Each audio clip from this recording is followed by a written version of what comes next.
ఏమవుతుంది? చారు అంటే అందం, చాలా అందగించి ఉండడం. తులసిమాల వేసుకున్న కారణం చేత నువ్వు అందంగా ఉన్నావు, అది దాని అర్థం. తులసిమాల తీసేస్తే అందంగా ఉండడా అండి అని మీరు నన్ను అడిగారు అనుకోండి, అప్పుడు నేనేం చెప్పాలి? తులసిమాల తీసేసినా అందంగానే ఉంటాడండి. మరి తులసిమాల వేసుకుంటే అందంగా ఉంటాడని రామదాస్ గారు ఎందుకు చెప్పారు? దాని తాత్పర్యాన్ని ఆలోచించాలి. తులసికి ఒక లక్షణం ఉంది. తులసి లక్ష్మి యొక్క స్వరూపం. తులసి ఈ భూమి మీద పుట్టినటువంటిది మొట్టమొదట ఎక్కడి నుంచి పుట్టింది అంటే బీజము నుంచి వచ్చింది కాదు తులసి చెట్టు. తులసి చెట్టు గింజల్లోంచి రాలేదు. తులసి చెట్టు వృంద అనబడేటటువంటి మహాపతివ్రత యొక్క శరీరము దగ్ధమైనప్పుడు ఏర్పడినటువంటి బూదిలోంచి విత్తనాలు చేశారు బ్రహ్మగారి యొక్క అనుగ్రహం చేత. ఆ విత్తనములను చల్లితే అందులోంచి తులసి పుట్టింది. అందుకే అసలు తులసి కారణజన్మురాలు, లక్ష్మియే తులసిగా వచ్చింది. తులసికి ఒక్కదానికే ఒక లక్షణం ఉంది లోకంలో. తులసి సమస్త పాపములను హరిస్తుంది. ఎందుచేత హరిస్తుంది అంటే దాని గురించి పురాణంలో ఒక మాట ఉంది. యన్మూలే సర్వతీర్థాని యన్మధ్యే సర్వదేవతై యదశ్రీ సర్వవేదేషు తులసీత్వం నమామ్యహం అని. అది తులసి యొక్క గొప్పతనం. యన్మూలే సర్వతీర్థేషు, తీర్థములు అని ఉంటాయి లోకంలో. అసలు తీర్థయాత్రకి వెళ్ళామండి అంటారు.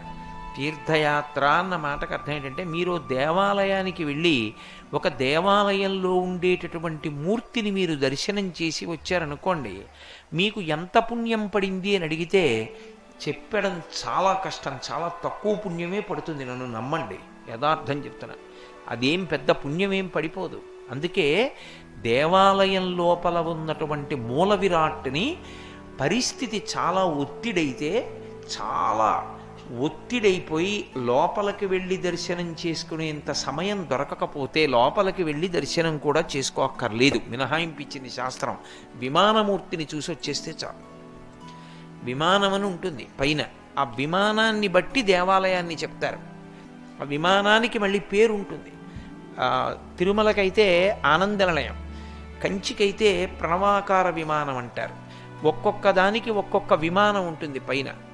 అందులో మీరు ద్రవిడ దేశం వెళ్ళి చూస్తే అద్భుతాలు ఉంటాయి. కొన్ని గజపృష్ఠ విమానాలు ఉంటాయి, ఏనుగు వెనక భాగం ఎలా ఉంటుందో అలా ఉంటాయి. ఆ విమానంలో లోపల ఎవరున్నాడో ఆయన మూర్తి అందులో ఉంటుంది. విమానంలో ఉన్న మూర్తిని చూడడానికి మీరు లోపలికి వెళ్ళక్కర్లేదు, బయట నుంచి ఒకసారి చూసి వెళ్ళిపోయినా సరే దర్శనం చేసేసుకున్నట్టే. మీరు లోపల ఉన్నవాడిని దర్శనం చేశారు అని మీ ఖాతాలో వేసేస్తారు. నేను పరమసత్యం చెప్తున్నాను. మీరు కావాలంటే కోటేశ్వరారు అబద్ధం చెప్పారని మీరు అనుకుంటే దేవాలయ ఆగమం తెలిసిన వాళ్ళని ఎవరినైనా అడగండి. అందుకే విమానంలో పెడతారు. విమానంలో ఉన్న మూర్తికి దేవాలయంలో ఉన్న మూర్తికి అభేదం, ఇద్దరికీ మధ్య తేడా ఉండదు. అందుకే దేవాలయంలోకి వెళ్ళి మూర్తి దర్శనం చేయడం కోసం వెళ్ళరు, అందుకోసం చేయరు యాత్ర. యాత్రకి పేరు ఏమిటంటే తీర్థయాత్ర. తీర్థంలో స్నానానికి ఎడతారు. అన్ని తీర్థాలు కావు, తీర్థము అని కొన్నిటినే పిలుస్తారు. ఇప్పుడు గంగ ప్రవహిస్తోంది అనుకోండి కాశీలో, కాశీలో గంగ ప్రవహిస్తే ఘాట్స్ ఉంటాయి, ఒక్కొక్క చోట ఒక్కొక్క స్నాన రేవు ఉంటుంది. మీరు ఏ రేవులో స్నానం చేసినా గంగలోనే స్నానం. కానీ ఒక్క మణికర్ణికలో స్నానం చేస్తే మాత్రం తీర్థ స్నానం. అది ఒక్క గంగా స్నానం అవ్వదు. అందుకే మధ్యాహ్నం 12ంటికి చెయ్యాలి. తీర్థము అన్న మాటకు అర్థం ఏమిటంటే అంగిరసాది మహర్షులు ఈ భూమి మీద యజ్ఞయాగాది క్రతువులు చాలా విశేషంగా చేసి వాళ్ళు ఉన్నత లోకాలకు వెళ్ళిపోతూ ఒక వరం ఇచ్చారు. ఎక్కడెక్కడ వాళ్ళు తీర్థములని నిర్ణయం చేశారో అక్కడక్కడ స్నానం చేసిన వాడికి యజ్ఞం చేసిన ఫలితం వస్తుంది. యజ్ఞం చేస్తే పేరు చివర సోమయాజీ అంటారు, తిక్కన సోమయాజీ అంటారు. తిక్కన సోమయాజీ పుట్టినప్పుడు పెట్టరు పేరు. ఎవరు యజ్ఞం చేస్తాడో ఆ యజ్ఞం చేసిన వ్యక్తిని సోమయాజీ అని పిలుస్తారు. తిక్కన సోమయాజీ అంటే ఆయన యజ్ఞం చేశాడు అని గుర్తు. ఒక యజ్ఞం చెయ్యడం అంటే అపారమైనటువంటి పుణ్యం, అదంత తేలిక విషయం కాదు. నిజంగా శాస్త్రంలో చెప్పినట్టుగా యజ్ఞం చెయ్యాలి అంటే కొన్ని లక్షల రూపాయలు ఖర్చు పెట్టాలి. అక్కడతో సరిపోదు, మీరు ఎంత జాగ్రత్తలో తీసుకోవలసి ఉంటుంది. యజ్ఞ దీక్షా స్వీకారం చెయ్యాలి. దీక్షా స్వీకారం చేసి ఎక్కడ యజ్ఞం జరుగుతోందో అక్కడే ఉండిపోవాలి. పక్కన శాల వేసుకుని అందులో ఉంటారు, ఇంటికి వెళ్ళకూడదు యజ్ఞం జరిగేటప్పుడు. దీక్ష అన్నమాట ఒక యజ్ఞానికే అన్వయం. ఇప్పుడు అందరూ దీక్ష దీక్ష అని అన్నిటికీ దీక్ష అంటున్నారు, కానీ వేదంలో దీక్ష అన్నమాట అన్నిటికీ అన్వయం అవ్వదు. దీక్ష అన్నమాట ఒక యజ్ఞానికే అన్వయం అవుతుంది. యజ్ఞ దీక్ష. మొన్న మీతో చెప్పారు కదా, మంగళ వాయిద్యాలతో వెడతాడు యజ్ఞశాలలోకి. మళ్ళీ ఎప్పుడు వెళ్ళాలి వెనక్కి అంటే అవబృధ స్నానం అని చేయిస్తారు. ప్రధాన కలశం ఉంటుంది. ఆ ప్రధాన కలశలో ఉన్నటువంటి నీళ్లని ఎవరు యజ్ఞం చేశారో ఆ దంపతుల్ని కూర్చోపెట్టి పోస్తారు. ఎవరు అవబృధ స్నానం చేశారో వాళ్ళు సభలోకి వస్తే 6 నెలల పాటు అటువంటి వాళ్ళు వచ్చినప్పుడు లేచి నించోవాలి. వాళ్ళ జుత్తు పట్టుకోకూడదు. అలా పట్టుకున్నందుకే కౌరవులు నశించిపోయారు. ద్రౌపదీదేవి జుత్తు పట్టుకున్నందుకు రాజసూయాగంలో ఆవిడ అవబృధ స్నానం చేసింది. ఆ అవబృధ స్నానంతో సమానమై అంత గొప్ప స్నానం ఎప్పుడవుతుంది అంటే తీర్థమునందు గ్రుంకులిడినప్పుడు. తీర్థంలో స్నానం చేయాలి. తీర్థంలో స్నానానికి వెళ్ళారనుకోండి, మీ ఇష్టం వచ్చినట్టు స్నానం చేస్తే తీర్థస్నానం అవ్వదు. మళ్ళీ తీర్థస్నానం చేసేటప్పుడు కొన్ని నియమాలు పాటించాలి. ఆ నియమ పాలన. ఇప్పుడు ఒక యజ్ఞం చేయడం అంత కష్టం అండి. మీరు 3 నెలలు ఎక్కడో ఉండి చెయ్యాలి. దానికి మినహాయింపు ఒక తీర్థస్నానం. ఆ తీర్థస్నానానికి కూడా నియమం పాటించడంటే కుదరదు, పాటించి తీరవలసిందే. తీర్థస్నానానికి ప్రధానమైనటువంటి నియమం ఏమి అంటే పిప్పలాద మంత్రం చెప్పి స్నానం చెయ్యాలి. ఒకానొకప్పుడు దధీచి అని ఒక మహర్షి ఉండేవారు.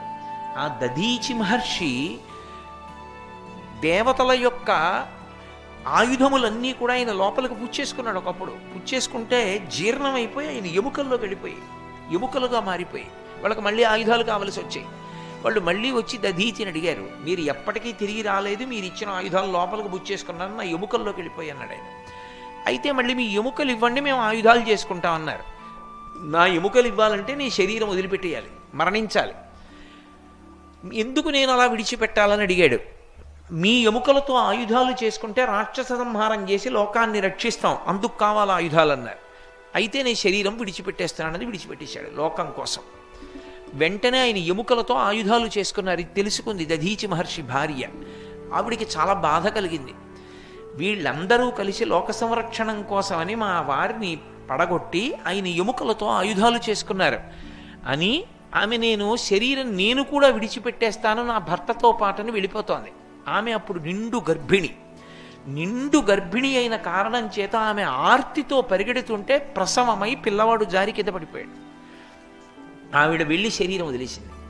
ఈ పిల్లవాడు ఒక రావి చెట్టు కింద పడ్డాడు. ఆవిడ పరిగెడుతున్నప్పుడు పిప్పల వృక్షము అంటే రావి చెట్టు తన కొమ్మల చేత ఆచ్ఛాదించి కాపాడింది ఆయన్ని. పిప్పలాదుడు అని పేరు వచ్చింది ఆయనకి. ఆయన పెద్దవాడై గొప్ప తపస్సు చేసి మా తండ్రి యొక్క ఎముకల కోసం దేవతలు వచ్చి అడిగితే మా నాన్నగారు శరీరం వదిలిపెట్టారు కనుక, మా నాన్నగారు పడిపోవడానికి కారణం దేవతలు కనుక సమస్త దేవతల్ని చంపేస్తానన్నాడు అని పరమశివుడి గురించి తపస్సు చేశాడు.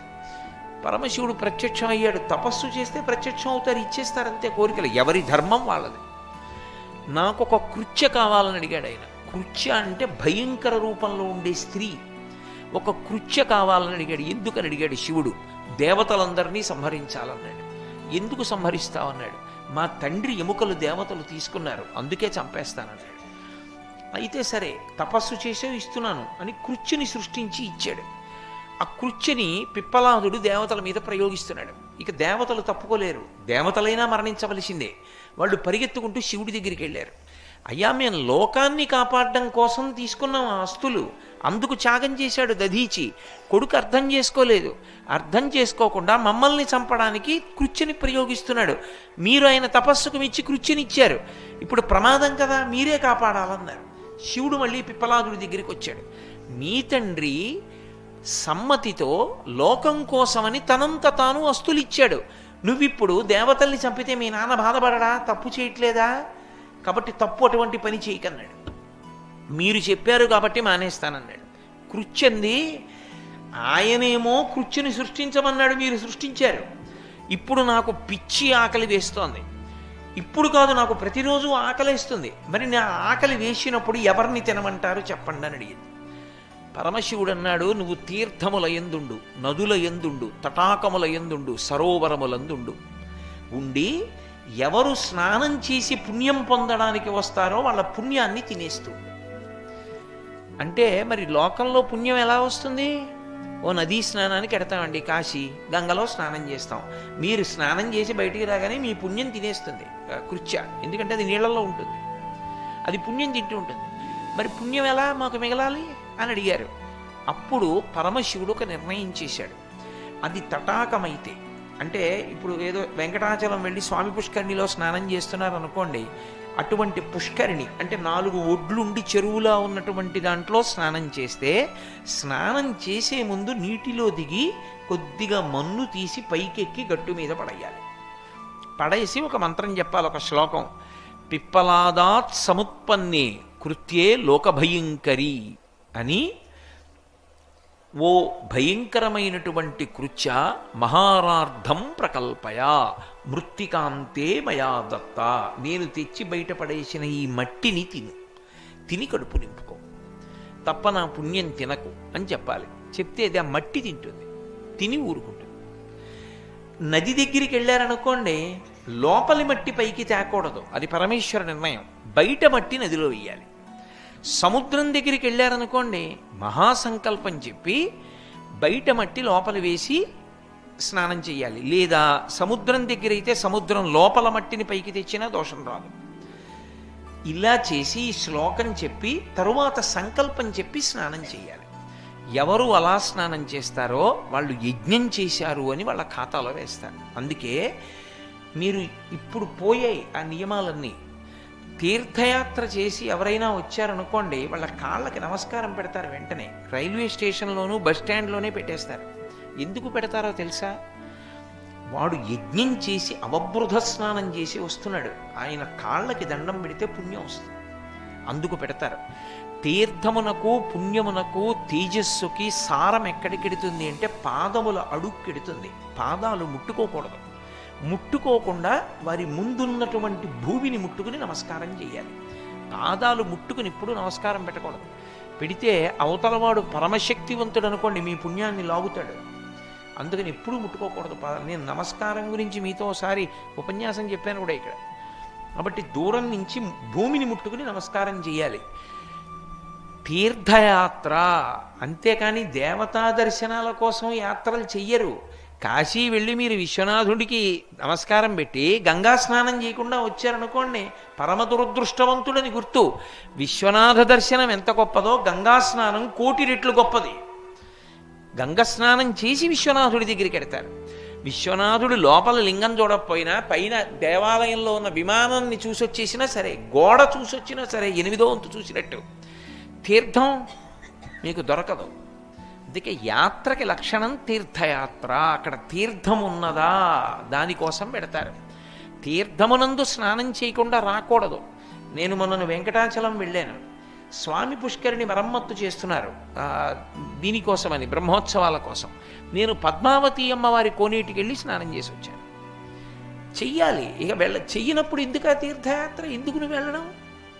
అనవసరం. తీర్థస్నానం చెయ్యనప్పుడు దాని వలన నీకొచ్చే ప్రయోజనం ఉండదు తీర్థయాత్ర వల్ల. నేను చెప్పడం కాదు, కోటేశ్వరారు చెప్పారనుకోకండి, నేను శాస్త్రంలో ఉన్న మాటలు చెప్తున్నాను. అందుకని తీర్థస్నానం కోసం పెడతారు. సమస్త తీర్థములలో ఉన్నటువంటి శక్తి ఎక్కడ నిలబడుతుందంటే తులసి కోట యొక్క మొదట్లోకి వచ్చి నిలబడుతుంది. తులసి మొక్క వేశాననుకోండి, నేను తులసి మొక్క వేసినప్పుడు తులసి మొక్క పైకి లేచినప్పుడు చుట్టూ ఉన్న మట్టి ఉంటుంది చూశారు, ఆ మట్టి యందు సమస్త తీర్థముల యొక్క సారం ఉంటుంది. ఎందుకు ఈశ్వరుడు ఆ మినహాయింపు ఇచ్చాడో తెలుసా? శాస్త్రంలో ఒక మర్యాద ఉంది, ప్రాణం పోయేటప్పుడు భయపడవద్దు అని. వెళ్ళిపోవాలి, తప్పదు, శరీరం విడిచిపెట్టాలి. ప్రాణం లేచిపోతున్నాయి, ప్రాణాలు, శరీరం పడిపోతోందని అనుమానం వస్తే చడి చప్పుడు లేకుండా వెళ్ళి తులసి కోట దగ్గర కూర్చోమని చెప్పింది. తులసి కోట దగ్గర కూర్చుని తులసి కోట మొదట్లో ఉన్నటువంటి మన్ను నల్లపూసంత చేసుకుని ముందు నోట్లో వేసేసుకోవాలి. అలా వేసుకుంటే ఏమవుతుందంటే ఆ క్షణం వరకు చేసిన పాపములు నశించిపోతాయి. తీర్థస్నానం అయిపోయింది. ఈ బ్రహ్మాండములలో ఉన్న సమస్త తీర్థముల యందు గ్రుంకులిడ్డాడు. ఇప్పుడు తులసి కోటను ఒకసారి ముట్టుకుంటాడు ఇలా చెట్టుని. ఎందుకో తెలుసా?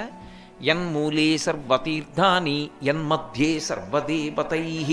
33 కోట్ల మంది దేవతలు తులసి చెట్టు కొమ్మల మధ్యలో సూక్ష్మ రూపాలలో ఉంటారు. అందుకని తులసి చెట్టు మధ్యలో ఇలా చెయ్యి వేస్తే, అన్ని వేళలా వెయ్యమని కాదు నా ఉద్దేశ్యం, ఇలా చెయ్యి వేస్తే ప్రాణోత్క్రమణ సమయమునందు చెయ్యి వేస్తే 33 కోట్ల మంది దేవతల్ని స్పృశించాడు అని ఇస్తారు ఫలితం. అలాగే యదశ్రీ సర్వవేదేషు, తులసి చెట్టు దగ్గరికి వెళ్ళి మీరు తల వంచి ఇలా నమస్కరించారనుకోండి, వేదమాతకి నమస్కరించినట్టు. వేదమాత తులసి చుట్టూ ఉండేటటువంటి ఆవరణంగా గాలిగా ఉంటుంది. కాబట్టి తులసీ త్వం నమామ్యహం, అటువంటి ఓ తులసి నీకు నమస్కరించుచున్నాను. తులసి లక్ష్మీదేవి యొక్క మారు రూపు. కదులుతూ లక్ష్మీదేవిని చూడాలి అంటే తులసి చెట్టునే చూడాలి. అందుకే తులసికి ఉండే లక్షణం ఏమిటంటే అలక్ష్మీ స్వరూపాన్ని లోపలికి రానివ్వదు. అలక్ష్మి అంటే లక్ష్మిని బయటికి వెళ్ళిపోయేటట్టుగా చేస్తాయి. లక్ష్మిని బయటికి వెళ్ళిపోయేటట్టుగా చేసేవేవి? ప్రధానంగా ఏవి చేస్తాయంటే ఉగ్రభూతములు చేస్తాయి. భూతప్రేత పిశాచాదులు ఉంటాయి చూశారు, అవి చేస్తాయి. అవి మా ఇంట్లోకి ఎందుకు వస్తాయండి అని మీరు అనుకుంటున్నారేమో. అందరిళ్లలోకి వస్తాయి. నేను చెప్పట్లేదు, శాస్త్రం చెప్పింది. అది లేకపోతే మరి పూజ మొదలు పెట్టగానే ఉత్తిష్టంతు భూత పిశాచాహ అని ఎందుకంటున్నారు? ఉత్తిష్టంతు అంటే లేచిపోండి, భూత పిశాచాహ, ఓ భూత పిశాచములారా లేచిపోండి అని చెప్తున్నారా లేదా పూజలో? అక్కడ లేకపోతే లేచిపోండి అని ఎలా చెప్తారు? సుబ్బారావు ఇక్కడ ఉంటే కదా నేను సుబ్బారావు మీరు ఇక్కడ లేచి ఇక్కడ కూర్చోండి అన్నాం. సుబ్బారావు అక్కడ లేకపోతే నేను ఎవరిని అంటాను? అలా ఆయన ఉన్నారు కాబట్టి అన్నాను. పూజామందిరంలో భూత పిశాచాలు లేకపోతే ఎందుకన్నారా మంత్రం? ఎందుకు వస్తాయో తెలుసా? అవి యజమాని వృద్ధిలోకి రాకూడదని వస్తాయి. యజమాని వృద్ధిలోకి రాకుండా అవి ఎలా చేస్తాయో తెలుసా? సూర్యోదయాత్ పూర్వం నిర్మాల్యం అవి తీసేస్తాయి మానసికంగా. మీరు నిన్న పూజ చేసిన పువ్వుల్ని సూర్యోదయం తర్వాత భగవంతుడి పాదాల మీద ఉండకూడదు. అందుకని ధర్మపత్ని భార్య ఎందుకుంటుందో తెలుసా? భర్త ఏ కారణం చేతనైనా తెల్లవారకట్ట పూజామందిరంలోకి వెళ్ళలేదనుకోండి, కొన్నాళ్ళు వెళ్ళాడు ఆయన, పాపం తెల్లారకట్ట వెళ్ళి చేసేవాడు. ఆయన కర్మ, ఏ షుగరో వచ్చింది, వెళ్ళాలి వాకింగ్కి తప్పదు, లేకపోతే ఆరోగ్యం నిలబడదు. ఇప్పుడు ఆయన వెళ్ళొచ్చి స్నానం చేసే లోపల సూర్యోదయం అవుతుంది. సూర్యోదయం అవడానికి ముందు వెళ్ళొచ్చి స్నానం చేసి వచ్చి ఎలా వెళ్తాడు? అంత కటిక చీకట్లో కుక్కల మీద పడిపోయి వాళ్ళరైపోను. అప్పుడు ఎవరు చేస్తారంటే ధర్మపత్ని చేస్తుంది. ఆవిడ స్నానం చేసి నిర్మాల్యం తీసేస్తుంది. అలక్ష్మిని వచ్చేట్టు చేస్తాయి ఉగ్రభూతాలు. అవి రాకుండా ఒకవేళ ధర్మపత్ని కూడా సూర్యోదయానికి ముందర లేచి తీయలేకపోయిందనుకోండి, వాటిని ఇంట్లోకి రాకుండా ఆపగలిగింది ఎవరో తెలుసా? తులసి కోట ఒక్కటే. తులసి కోట ఉందనుకోండి రావు. ఇక తులసి కనపడిందా వెళ్ళిపోతాయి అవి. తులసి లక్ష్మీస్వరూపిణి. అందుకే తులసి ఉన్న ఇంట్లోకి ప్రవేశించవు. కాబట్టే పూర్వం ఎప్పుడైనా సరే రాజద్వారం దగ్గర నిలబడితే లోపల ముందు తులసి కోట కనపడేటట్టుగా పెట్టేవారు. తలుపు ఇలా తీశారనుకోండి, వాటి దృష్టి ఎదురుగుండా ఉన్న వాటి దృష్టి తులసి కోట మీద పడుతుంది. అంత పెద్ద తులసి కోట ఉండేది లోపల. ఆ తులసి కోట కానీ ఎదురుగుండా ఉందనుకోండి, మీరు లోపలికి రావాలంటే ముందు తులసి కోట చూస్తే తప్ప ఇంకోటి కనపడదనుకోండి. లోపలికి వచ్చే ముందు ఉగ్రభూత ప్రవేశం ఉండదు. ఆ ఇంట శక్తి నిలబడుతుంది. కారణం ఏమంటే ఆ తులసికి ఉండేటటువంటి శక్తి అటువంటి. కాబట్టి ఆ తులసి గురించి చెప్తూ ఒక మాట అంటారు. ఆమె కళ్యాణి అని ఆవిడికి పేరు. కళ్యాణి అంటే సమస్త శుభములనిస్తుంది తులసి చెట్టు. అలాగే సమస్త భద్రములనిస్తుంది తులసి చెట్టు. అందుకే ఇప్పటికీ ప్రాణోత్క్రమణం అయిపోతోంది, ఆయనంతా ఆయన తులసి కోట దగ్గరికి వెళ్ళకపోతే కనీసం తులసి నీళ్లు పొయ్యండి అని తులసి నీళ్లు పోస్తారు. ఇంకొక నీళ్లు పొయ్యరు, తులసి నీళ్లు పోస్తారు. అలా మట్టి తినడానికి అధికారం ఉన్నది, పత్రం తినడానికి అధికారం ఉన్నవి రెండే. ఒకటి తులసి, రెండు మారేడు. అసలు నేను సరిగ్గా క్రమంలో చెప్పాలంటే ముందు మారేడు, వెనక తులసి. అంత గొప్పది తులసి చెట్టు. తులసి ఆరోగ్యానికి కూడా అంత అవసరం. పూర్వం ఇంట్లో ఎప్పుడు తులసి ఎందుకు ఉంచుకునేవారంటే, పైనుంచి వాంతి కానీ కింద నుంచి అతిసారం కానీ జరిగితే ఆపగలిగినది తులసి చెట్టు ఒకటే. వెంటనే తులసి వేసేవారు.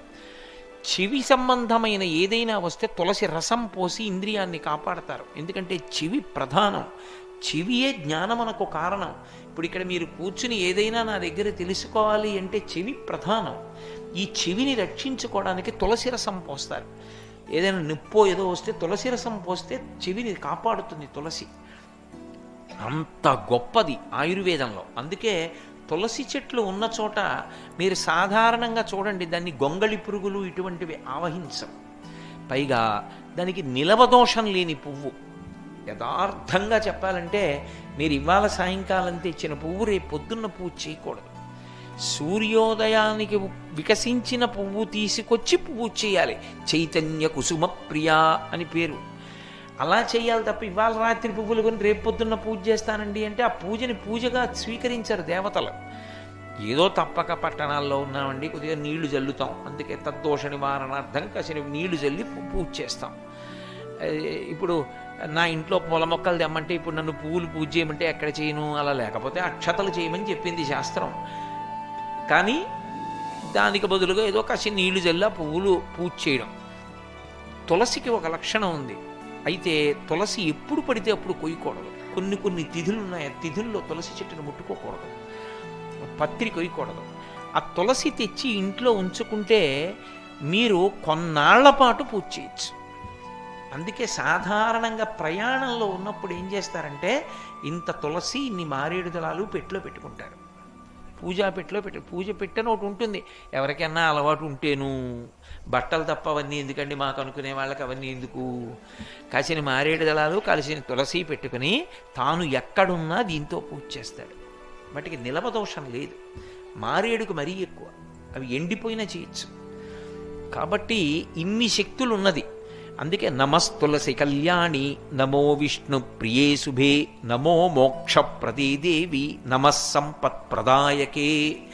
ఈ శ్లోకం చెప్పి నీళ్లు పొయ్యాలి తులసి కోటలో.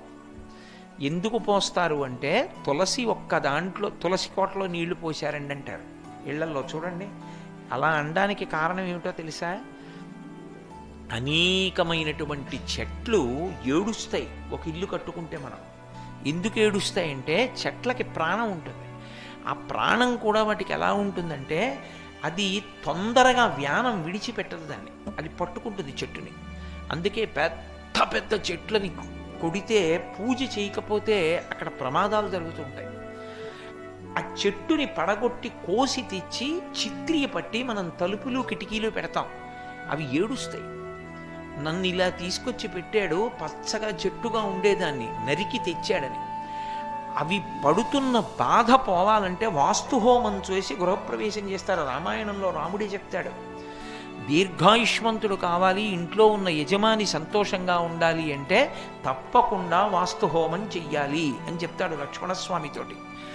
కాబట్టి ఆ చెట్లకి ఇన్ని చెట్లు నరికి తెచ్చి ఇంట్లో కిటికీలు తలుపులు పెట్టుకున్నటువంటి దోషం విరిగిపోవాలంటే కొన్ని చెట్లు పెంచి నీళ్లు పొయ్యాలి. అన్ని చెట్లు పెంచడానికి నీకు ఇల్లు లేకపోతే తులసి కోటలో ఇన్ని నీళ్లు పోస్తే చాలు. ఇన్ని నీళ్లు పోస్తే అన్ని చెట్లు నరికిన పాపం పోతుంది, ఈ చెట్లు సంతోషిస్తాయి. ఒక్క తులసి చెట్టుకి నీళ్లు పోసాడు చాలు, మేము వీడి ఇంటికి కిటికీలుగా తలుపులుగా ఉంటామని కోరుకుంటాయి. అందుకే తులసికి నీళ్లు పొయ్యాలి. ఇళ్లల్లో తులసి కోట ఉంచుకుని తప్పకుండా నీళ్లు పోస్తూ ఉంటారు. నమస్తులసి కళ్యాణి, ఆమె కళ్యాణి, సమస్తమైనటువంటి మంగళములకు కారణము. నమో విష్ణు ప్రియే శుభే, ఆమె విష్ణువుకి ప్రియపత్ని. లక్ష్మియే తులసిగా ఉంటుంది లోకంలో, లక్ష్మీదేవి అంశ. అందుకే బ్రహ్మగారు వరం ఇచ్చాడు. సరే, జలంధరోపాఖ్యానానికి ముందు తులసి యొక్క వృత్తాంతంలో ఆయన ఇచ్చిన వరాలలో ఉంది నువ్వు లక్ష్మీ స్వరూపిణివి అని. కాబట్టి నమస్తులసి కళ్యాణి, నమో విష్ణు ప్రియే శుభే, నమో మోక్ష ప్రదేదేవి. ఆ తులసి కోట మోక్షాన్ని ఇస్తుంది. ఎందుకు ఇస్తుంది నేను ఇందాక మీతో చెప్పా. ఇవ్వడానికి కారణం ఏమిటంటే తీర్థములన్నీ దాని మొదట్లోకి వచ్చి నిలబడతాయి. ఎందుకు వస్తాయో తెలుసా? ఒక ఆయనకి చిన్నతనంలో భక్తి వచ్చిందండి. ఆయన తీర్థాలకు వెళ్ళాడు, పుణ్యక్షేత్రాలకు వెళ్ళాడు, స్నానం చేశాడు. ఒక ఆయన సరి అయిన మార్గంలో నడవలేదు, కానీ వయసు ఉడిగిపోయిన తర్వాత తెలుసుకున్నాడు. అరే రే, తీర్థం ఎంత గొప్పదిరా, ఎప్పుడు చేయలేదు నేను తీర్థస్నానం, పాడు చేసుకున్నాను రా అని బాధపడ్డాడు. ఇప్పుడు ఎలా మళ్ళీ కిందకి వెళ్ళగలడా? ఓపిక వస్తుందా? వెళ్ళి స్నానాలు చేయగలడా? చేయలేడు. ఆయన ఆర్తి తీర్చడానికే తీర్థములన్నీ తులసి కోట మొదట్లో ఉంటాయి. ఇప్పుడు ఆ నీళ్లలో, తులసిలో నీళ్లు పోస్తే ఆ మొదట ఉన్న మట్టి అందులోకి వస్తుందా? ఆ నీళ్లలో వేళ్ళు పెట్టి ఇలా అనుకున్నాడు అనుకోండి, సమస్త తీర్థస్నానం చేసినట్టు. అందుకే అంత గొప్పగా శాస్త్రం కిందకి దిగొచ్చింది, అనుగ్రహించారు దేవతలు. తులసి కోట ద్వారా అనుగ్రహించారు, తులసి మొక్క ద్వారా అనుగ్రహించారు. ఆ తులసి లక్ష్మీస్వరూపం కనుక శ్రీ మహావిష్ణువు అత్యంత ప్రీతి. అయితే ప్రీతి అన్న మాటలో మీరు ఒకటి అర్థం చేసుకోవాలి. ఆయనకి తులసి అంటే ఇష్టం, రావంటే ఇష్టం లేదు, అలా ఉండదు. ఒకటి ఇష్టం అంటే ఒకటి ఇష్టం లేదనేనా కాదా దాని అర్థం? నాకు జంతికలంటే ఇష్టం అండి అన్నాను అనుకోండి, నాకు ఇష్టం లేనిది కూడా ఒకటి ఉందనేనా దాని అర్థం? మీకేమి ఇష్టం అండి అని అడిగారు అనుకోండి, నేను నవ్వి నాకు ఇష్టం కానిది లేదండి అన్నాను అనుకోండి, అన్నీ ఇష్టం అని అర్థం కాదు. విష్ణువుకి తులసి అంటే ఇష్టం అని నేను అన్నాను అనుకోండి, అంటే ఇష్టం లేనిది ఏదో ఉందనేనా అర్థం? ఓటి ఇష్టం లేనివాడు విష్ణువు ఎందుకు అవుతాడు? పరమేశ్వరుడు ఎలా అవుతాడు? ఆయనకి ఇష్టం కాదు తులసి. తులసి మన అదృష్టం. ఎందుకో తెలుసా? లక్ష్మిని నారాయణునితో చేర్చడం కళ్యాణము ద్వారానే సాధ్యం.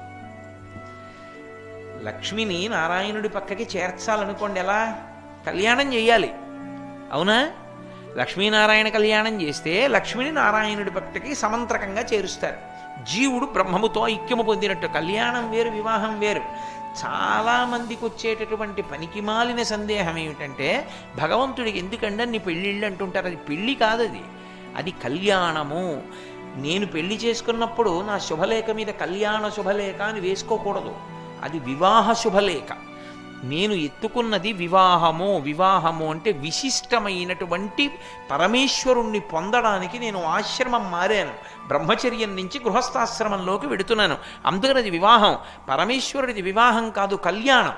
కళ్యాణం కాబట్టే అమ్మవారి వైపు నుంచి చెప్పాలి తప్ప అయ్యవారి వైపు నుంచి చెప్పకూడదు కళ్యాణాన్ని. ఎప్పుడు రామ కళ్యాణం చేస్తున్నామండి అనరు, సీతా కళ్యాణం చేస్తున్నామంటారు. నేను మొన్న మీతో అన్నాను కదా, శ్రీ, అందుకే అమ్మవారితో ఉన్న స్వామిని ఉపాసన చేయాలి. జీవబ్రహ్మైక్య సిద్ధికి అమ్మవారు లేకపోతే కళ్యాణం ఎలా చేస్తారు నాకు చెప్పండి? ఎలా కుదురుతుంది కళ్యాణం చేయడం? కుదరదు, కళ్యాణం చేయలేరు మీరు. అమ్మవారిని అయ్యవారితో చేరుస్తారు. అందుకే సీతా కళ్యాణం, రుక్మిణీ కళ్యాణం, పార్వతీ కళ్యాణం, పద్మావతీ కళ్యాణం అంటాం తప్ప శివ కళ్యాణం, రామ కళ్యాణం, కృష్ణ కళ్యాణం అనరు. అమ్మవారు అయ్యవారి వైపు గెడుతుందంటే జీవుడు బ్రహ్మముతో కలుస్తాడు. జీవబ్రహ్మైక్య సిద్ధికి కళ్యాణం అని పేరు. ఎన్ని జన్మలకైనా కోరుకోవలసింది ఏదంటే జీవబ్రహ్మైక్య సిద్ధి. అదే జ్ఞానము, అదే మోక్షము. అది మనుష్య జన్మ యొక్క చిట్ట చివరి ప్రయోజనము, మొదటి ప్రయోజనము, మధ్య ప్రయోజనము, పరిపూర్ణ ప్రయోజనము. అందుకే కళ్యాణాలు తరచుగా చేస్తుంటారు. ఎక్కడ చూసినా కళ్యాణం అండి, కళ్యాణం అండి, కళ్యాణం అండి అంటూ ఉండడం, కళ్యాణం టికెట్లు కొనుక్కుంటూ ఉండడం, కళ్యాణం చేయించుకుంటూ ఉండడం, నేను కళ్యాణం చేసి వచ్చానండి అంటూ ఉండడం. ఎందుకు వచ్చింది? కళ్యాణమే జీవితంలో అత్యంత ప్రధానమైనటువంటి అంశము. అందుకే మీరు ఉత్సవాలు ఎన్ని చేయండి, చిట్ట చివర దేంతో ముగించాలంటే శాంతికర కళ్యాణంతో ముగిస్తారు. శాంతికర కళ్యాణము అంటారు. ఈ వీళ్ళిద్దరూ కలుసుకున్నటువంటి శుభవేళ లోకము భయములను పోగొట్టుకునుగాక, అందరూ శాంతి పొందెదరుగాక. ఆ శాంతికి కారణం జీవబ్రహ్మైక్య సిద్ధి. అయ్యవారు అమ్మవారు కలిసి కూర్చున్నట్లుగా మనం దర్శనం చేయడం. ఇది సాధించడానికి రోజూ మీరు ఇంట్లో కళ్యాణం చెయ్యగలరా? చెయ్యలేరు.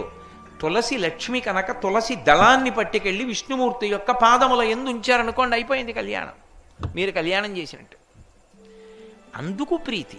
ఆయనకి కాదు ప్రీతి, మనం అదృష్టవంతులం. ఎలా అదృష్టవంతులం?